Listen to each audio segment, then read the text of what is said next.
France Culture, Olivia Gesbert, bienvenue au club.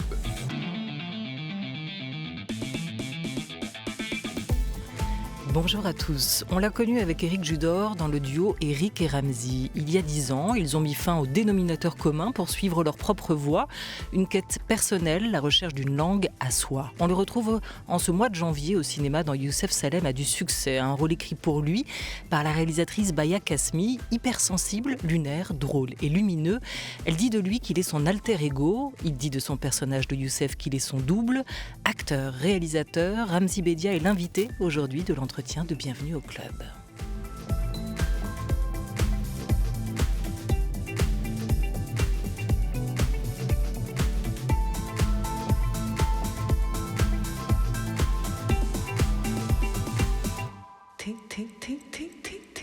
Une émission programmée par Henri Leblanc, préparée par Laura Dutèche-Pérez et Joseph Julien, je leur fais bien. Une émission programmée par Henri Leblanc, préparée par Laura Dutèche-Pérez et Joseph Julien. À la réalisation, Éric Lancien, avec Timothée Hubert, à la technique. Youssef Salem a du succès, sera en salle mercredi. Le film a été réalisé par Baya Kasmi avec Noémie Lbrowski et Caroline Guyela Nguyen comme actrice notamment, et une sœur dont on reparlera tout à l'heure. Diffusé en avant-première au Festival du film d'Angoulême, le film raconte le parcours hors norme d'un écrivain d'origine algérienne qui s'inspire de sa famille pour son nouveau roman. Ce nouveau roman, contre toute attente, de sa part en tout cas, va rencontrer un énorme succès jusqu'à être consacré d'un prix littéraire très particulier. Mais à quel prix pour lui et sa famille ? C'est l'événement de cette rentrée littéraire, le premier roman du Marseillais Youssef Salem. Youssef Salem, c'est moi, c'est de l'autobiographie. Non, je vous arrête, j'ai absolument tout inventé. J'ai vraiment pas envie que les gens confondent et qu'ils s'imaginent que c'est l'histoire de ma famille. Papa, change, regarde. Youssef, c'est pas toi dans la télé là ? Pousse-toi.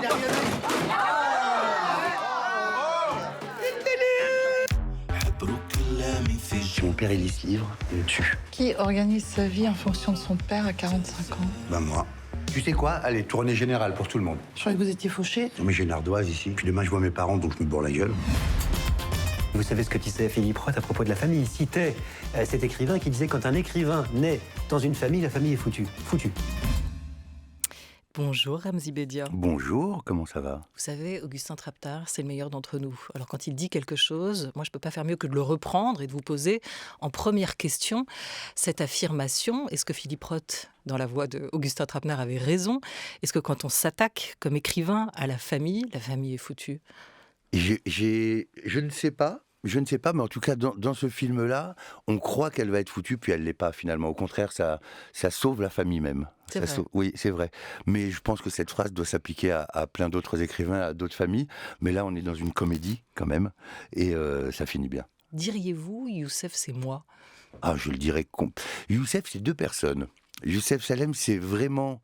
J'ai compris ça après, que c'était l'alter ego de Baya Kasmi, la réalisatrice. J'ai bien compris que c'est elle qui aurait voulu jouer ce rôle et que c'est elle qui est partagée aussi entre deux mondes, entre le monde littéraire, le monde un peu du showbiz aussi, le monde à paillettes, et le monde de sa famille plus traditionnelle et rigoureuse. J'ai compris que c'était Baya qui racontait son histoire. Et pourtant, c'est complètement moi, ce personnage. Et puis je crois que c'est plein de gens aussi, parce que cette histoire est universelle, cette famille est universelle, et puis on a tous comme ça des dualités dans notre vie, quoi. On n'est pas pareil dans sa famille qu'on est dehors avec des gens au boulot, on n'est pas pareil. En quoi c'est tout à fait vous? Comme je disais, dans cette dualité totalement... Et quelle dualité? Schizophrénique, d'être la journée dans un monde j'aime pas ce mot showbiz, mais en tout cas dans un monde qui est très éloigné du mien à la base. Un monde de photos, de paillettes, où je suis une vedette, où tout est facile, où tout est plus simple et où je suis reconnu. Au soir, ou quand je rentre à la maison, où je suis le petit garçon de 12 ans qui prend des petites claques derrière la tête par sa grande sœur. C'est très étrange, quoi. Quand je rentre à la maison, faut faire le ménage, faut aller chercher moi-même mon café, voilà, quoi. On me reprend quand je parle, alors que quand je suis dehors, je suis Ramzy Bedia, l'acteur Et Ramzy Bedia, vous vivez encore chez vos parents?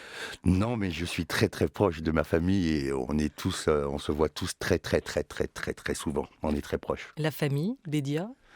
Grande famille. Oui. Faites-nous l'arbre généalogique.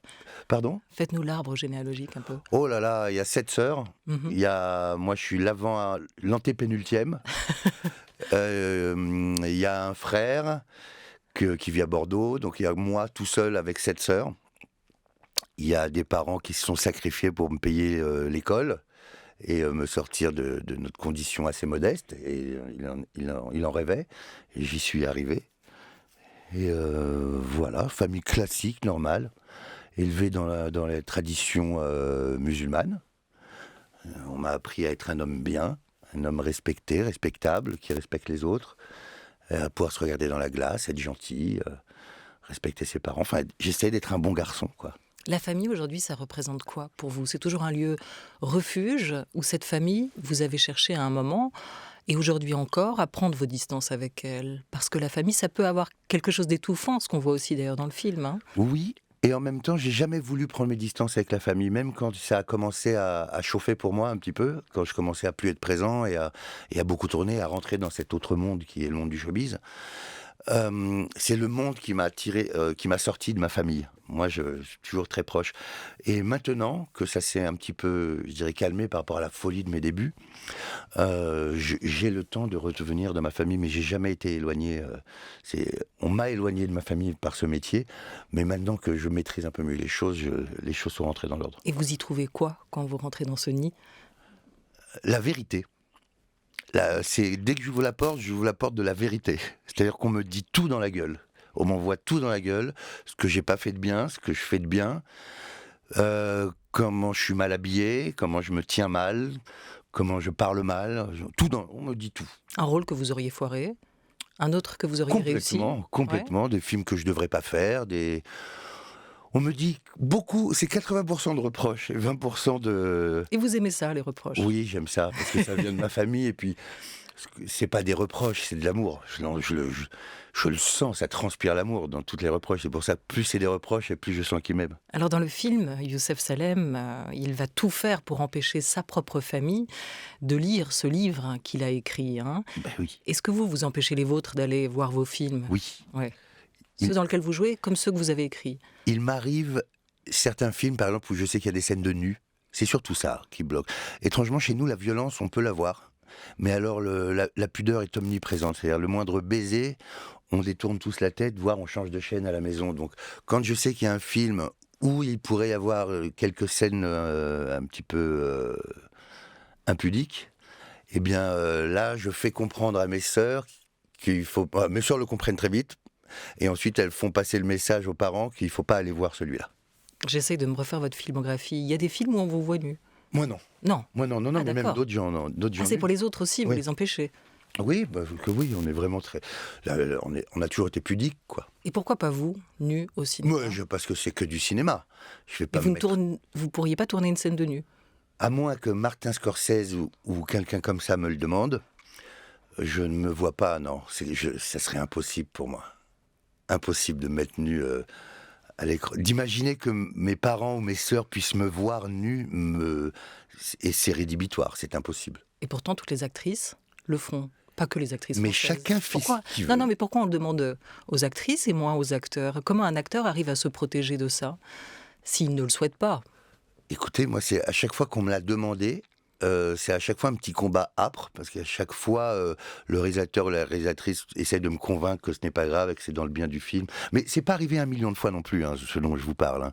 Mais alors là, je sais pas pourquoi on demande plus aux filles. Mais quand vous dites ça, moi, je vois beaucoup de garçons tout nus aussi dans les séries, dans les films. Hein. Mais pas vous. Non. Mais j'ai rien contre ceux qui le font, surtout quand c'est au service de l'histoire, et je peux le comprendre et tout ça, mais je serais terrorisé à l'idée de savoir que mes sœurs me voient nu. Ou ma mère. Et on en revient à la famille. Bah oui, hein, c'est ça la base. Ça passe avant le cinéma, la famille, quand même. Et si on en arrivait au mot, l'écrivain que vous interprétez dans le film, dans Youssef Salem a du succès, pour qui et pourquoi il écrit? Et il écrit pour lui, hein. il écrit pour lui, vu que dans le film, il aimerait bien faire plaisir à son père, et son père veut que son fils écrive sur des grands héros algériens qui ont fait l'histoire du peuple algérien et du pays.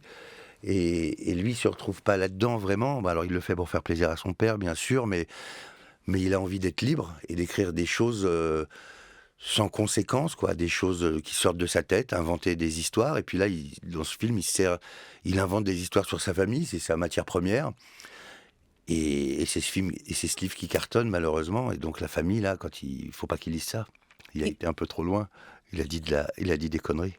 Il n'a pas dit des conneries, il a dit Il a écrit un livre. la vérité, comme vous disiez tout à l'heure. D'ailleurs, Il part de vérité. Complètement. Ouais. Il raconte, entre autres, l'homosexualité d'une de ses sœurs. Exact. Ouais, il raconte les fantasmes de sa mère avec le maître nageur. Exactement. Comme Ouais.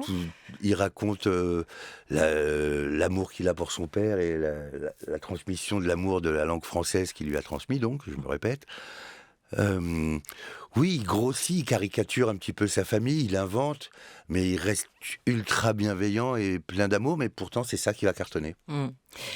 Lui-même, il ne se prend pas au sérieux, hein. Cet écrivain, Youssef, et il lui faut, on le sent bien, le regard des autres quand même pour y arriver. La foi notamment inébranlable que son éditrice a placée en lui. Pour vous, la reconnaissance, elle passe par qui ou elle passe par quoi ? Pour moi, la reconnaissance, la mienne, par exemple, là, d'être ici avec vous, c'est une forme de reconnaissance. Pendant très très longtemps, on était Eric et Ramzy, les farfelus. On était Eric et Ramzy, on ne nous prenait pas au sérieux. On était vraiment des clowns. Et aujourd'hui, le temps a changé, et puis je vois que j'ai accès à des médias auxquels je n'avais pas avant. France Culture, par exemple. Par exemple, d'être ici. Là, je sors de l'IB. J'ai fait Télérama juste avant. Waouh, le triplé gagnant. Hein. Là, France Culture, France Inter, Télérama, c'est une forme de consécration pour moi. C'est une forme de consécration. Et c'est fou parce que quand on faisait l'Olympia, c'était une consécration aussi. Quand on remplit des zéniths, ou quand on... Et là, c'en est une autre. Mais plus sérieusement, du coup, maintenant que vous faites ces médias-là, entre autres, et que ce sentiment d'être regardé autrement arrive à vous, est-ce que vous y croyez ? Et vous croyez à quoi finalement ? Qu'est-ce que ça vous apporte de plus ? De quoi vous n'étiez pas convaincu ? Moi, rien. Moi, je suis toujours le même. Je trouve ça un petit peu bizarre que quand je faisais par exemple avec Eric vraiment de l'humour bien burlesque, qu'on n'était pas pris au sérieux là-dessus. Vous nous en voulez un peu, en fait, à ce Pas du moment-là, tout, de pas non. vous avoir invité. Non, pas du tout, parce que je comprends maintenant. Je vois à quel point ce film plaît, par exemple, et je vois qu'il plaît pas aux mêmes personnes que... Je comprends plus. Non, je me dis pourquoi avant on n'était pas pris au sérieux. C'est une bonne question. Pourquoi ? Parce qu'en même temps, en commun avec Eric, il y avait déjà l'humour, le langage et l'imagination.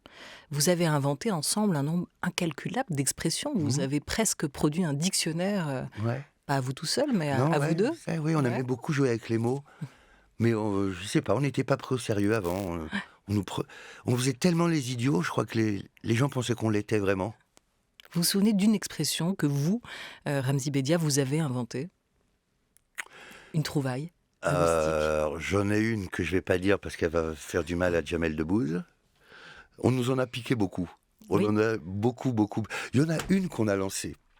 C'est l'expression dans ton cul. C'est-à-dire, voilà, là je suis à France Culture, j'en suis pas fier. Ça marche, dans ton Mais cul. à chaque Culture. fois, Voilà. on répondait dans ton cul, et je sais que celle-là, je l'entends beaucoup. Oui, c'est pas la classe, hein, je vous ai prévenu.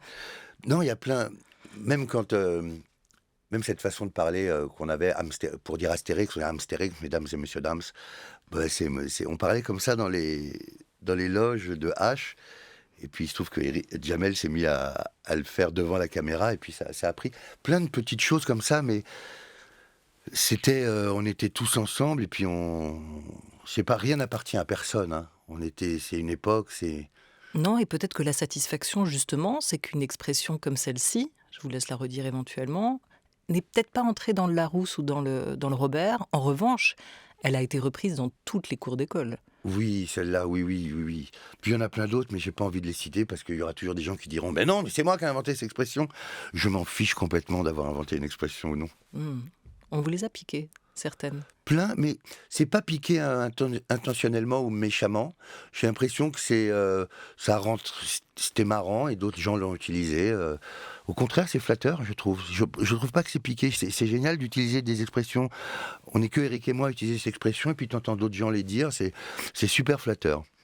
Vous avez vu comment les mots rouvrent la boîte à souvenirs à chaque fois, permettent de revisiter le passé. C'est ce qu'on voit aussi avec ce personnage de Youssef. Hein. Il a ce goût des mots et il le partage avec son père. C'est-à-dire que le fait d'écrire, de s'autoriser à faire des fautes, même ces mêmes erreurs que son père lui corrigeait quand il était enfant, enclenche chez lui un processus qui presque le dépasse. C'est cet amour des mots qui va le ramener dans sa propre histoire. Hein. Est-ce que ça vous fait le même effet ? Ah, moi, l'amour des mots, je l'ai. Avec Eric, on a commencé à être connus d'ailleurs sur scène avec un sketch qui s'appelait Les mots, où on définissait nous-mêmes des mots, on prenait des mots de la langue française qu'on détournait. Et c'est une passion de ça, oui, j'ai une passion de la lecture, une passion pour la littérature, une passion pour la langue française. Là encore, mes enfants qui sont à l'école, la matière sur laquelle j'insiste le plus, c'est le français. Alors que franchement, c'est pas la matière qui attire le plus les gamins. J'ai l'impression, ils ont plus l'impression que c'est l'anglais ou je sais pas quoi. Pour moi, le français est la langue, la matière la plus importante. Et je le transmets à mes enfants. Chez moi, on parle bien. Je les reprends quand on parle mal. Oui, comme le père de Youssef le fait. Oui, voilà. Vous avez raison. En quoi le double et l'alter ego se retrouvent. Le duo. Mon fils, là, quand je lui parle, il me répond ouais, ça m'insupporte. Ouais. Donc à chaque fois, il dit ouais, je dis c'est oui. Oui. Oui. Pas ouais. Il vous fait aussi comment les expressions en ce moment, en mode ou genre ou... Ah oui, oh là là, ouais. vous les reprenez? Un peu à la bourre. Ouais, je suis toujours à la bourre. Moi j'ai des filles de 20 ans et donc je les ai élevées bien entendu et donc j'ai toujours un petit peu été je sais ce qui se passe dans la langue française moderne. Le duo, il a commencé à la télé avec Éric Judor, avec les mots d'Éric et Ramzy sur M6, vous l'évoquiez. C'était comment en fait ? C'était une forme de battle, des joutes verbales entre vous ? Comment ça se passait ?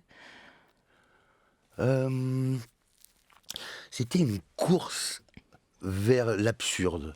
C'était à celui qui était le plus absurde et à celui qui nous écartait le plus du sujet. Et on voulait, je sais pas, j'arrive pas à définir ce qu'on voulait. On voulait être totalement originaux. On voulait faire quelque chose qui ne ressemble à personne et quelque chose qui dure dans le temps.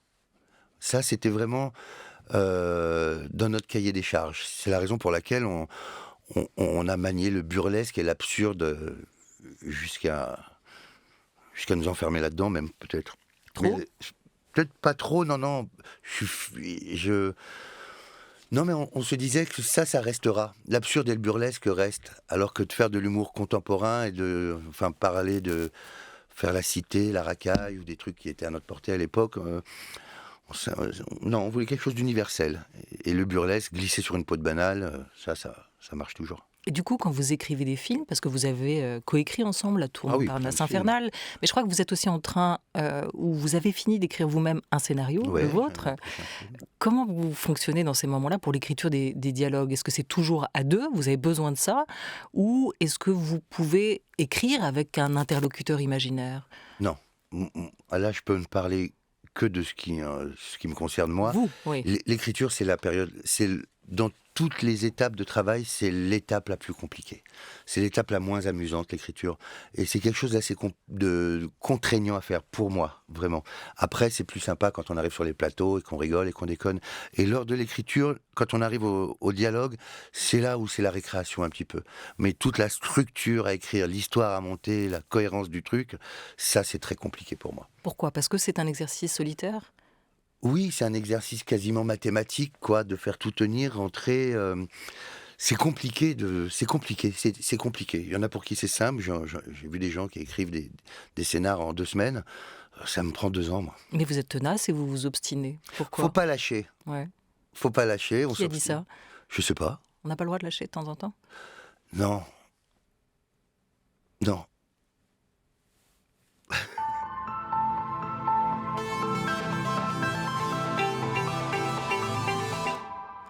Ramzy, Bédia, ensemble, on ne lâche rien jusqu'à 12h30. Baya Kasmi est la réalisatrice de ce film qui sort en salle mercredi. Youssef Salem a du succès. Baya Kasmi, c'est une réalisatrice que vous décririez comment ? Déjà, c'est une réalisatrice qui monte, qui monte. Elle a été co-scénariste des films de Thomas Lilti et de Michel Leclerc. Elle a notamment coécrit Les goûts et les couleurs et Le nom des gens, film avec Jacques Gamblin et Sarah Forestier, très drôle sur l'engagement politique. Qui lui a valu un César. Exactement, ou encore sur Jusqu'où aller pour rallier les gens à sa cause. On peut la résumer comme ça ou la présenter comme ça. Ramzy Bedia, c'est une réalisatrice pour qui le cinéma est d'abord une affaire d'engagement. Oui. Elle a une vraie écriture sociale et engagée qui correspond, je crois, à sa vie. Et elle fait du cinéma, justement, par besoin. Elle ne pourrait pas faire autre chose. Elle fait du cinéma pour expier, ça se dit ? Expier ?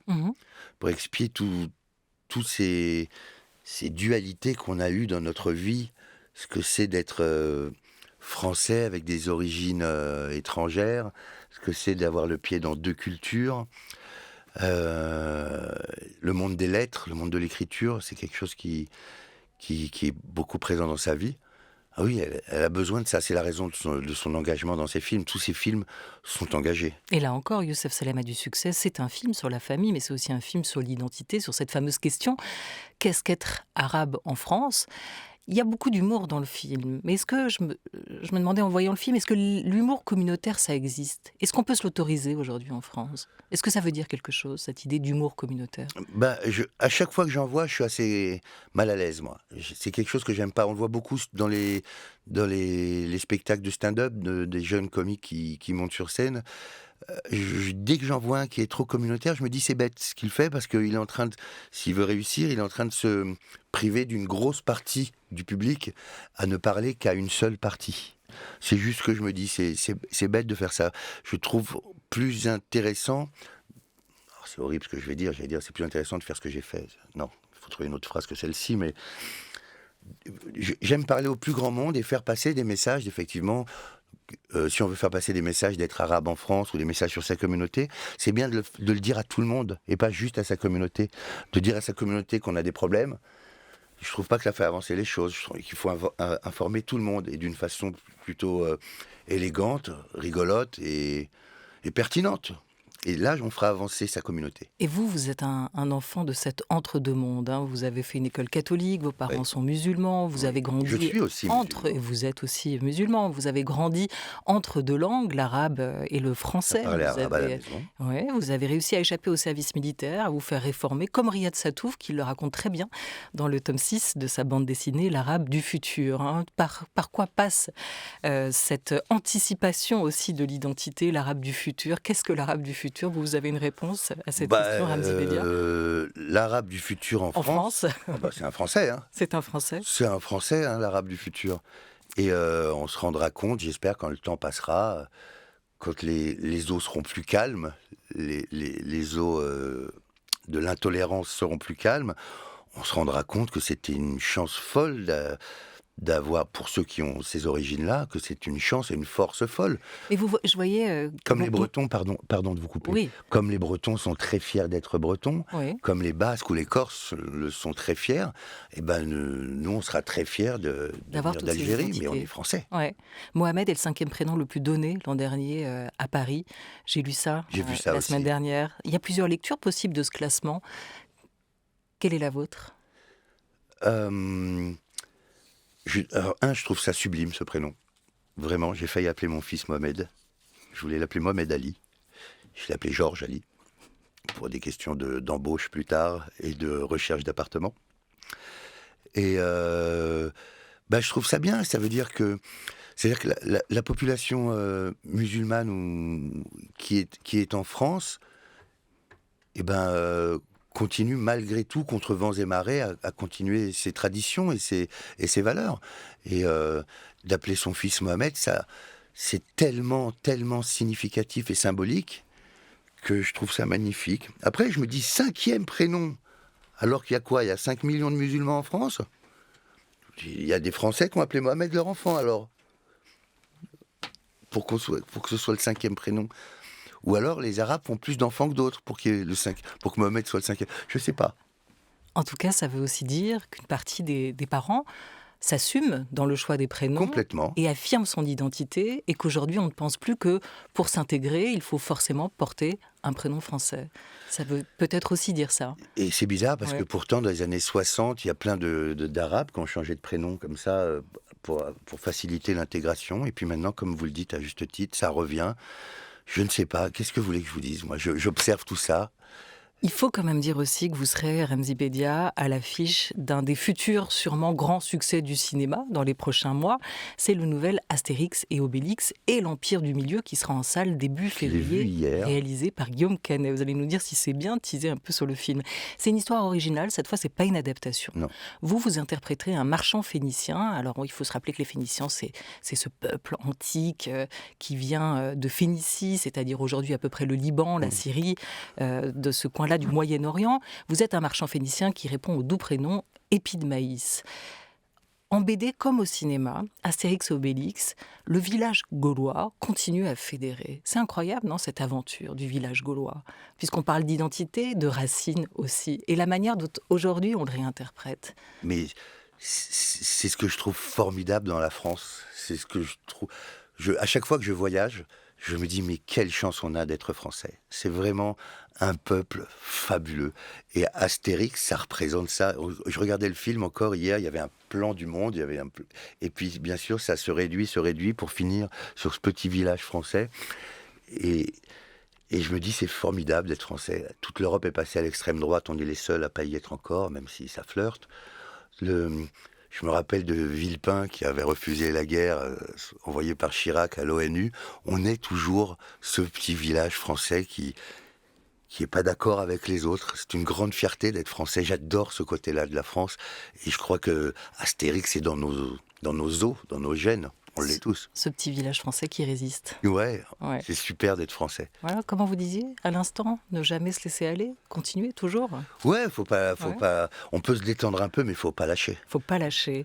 Ramzy Bedia, merci mille fois. Vous êtes à l'affiche d'un film France Culture. Youssef Salem a du succès en salle mercredi, réalisé par Baya Kasmi. C'était un plaisir de vous recevoir. C'est un plaisir d'être reçu par vous. Et vous allez m'aider à accueillir Nicolas Herbeau. Bonjour. Bonjour Olivier Gesbert. Bonjour Nicolas.